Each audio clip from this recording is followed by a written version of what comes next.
Growing up, the gentle hum of the television on a Sunday evening was a comfort, and the main event was often the UK's beloved Antiques Roadshow.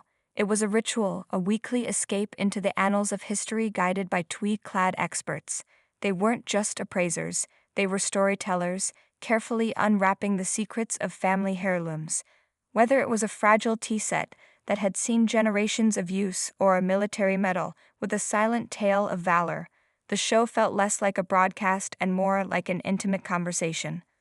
What truly captivated me wasn't the price tag at the end, but the journey to get there.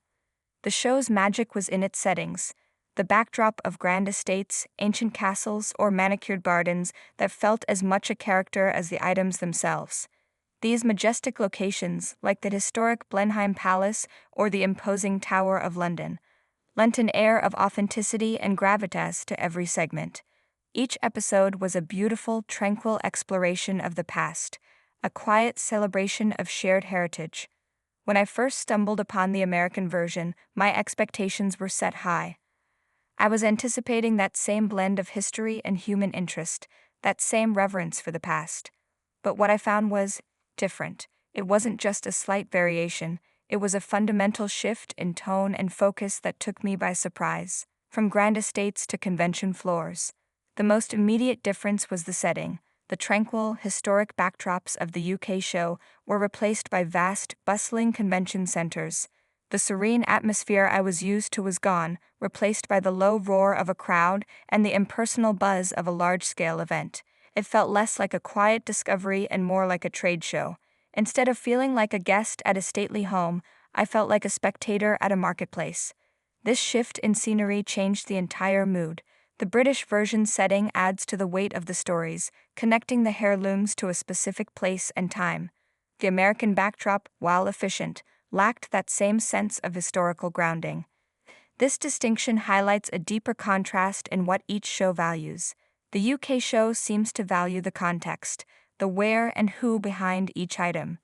The American show, by contrast, feels like a more direct, transactional experience.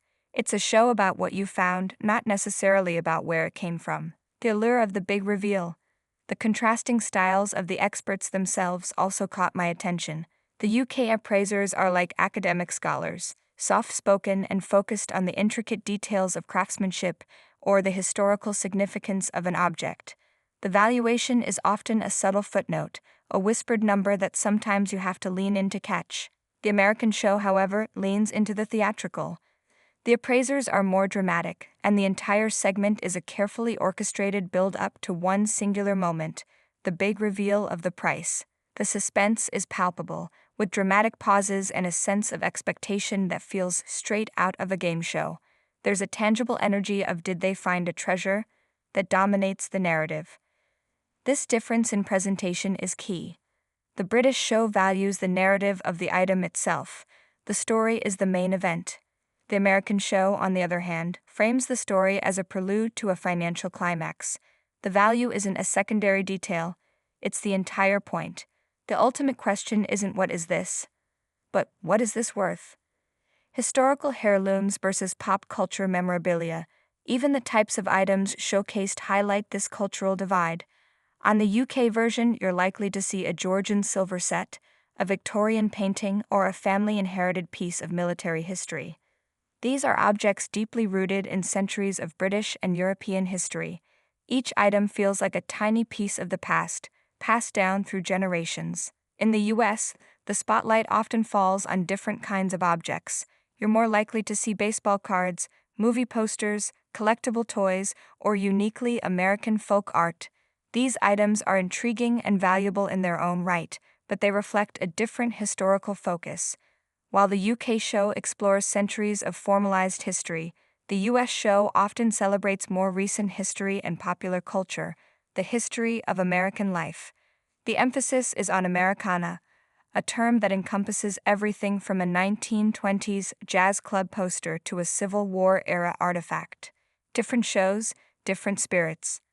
Ultimately, both shows are a reflection of their respective countries. The UK's Antiques Roadshow is understated, patient, and filled with a quiet reverence for tradition and heritage. It feels like a pilgrimage to a piece of the past. The American version is energetic, polished, and designed for entertainment and dramatic effect. It's a celebration of discovery and a testament to the thrill of finding something of great value. While both shows are exceptional in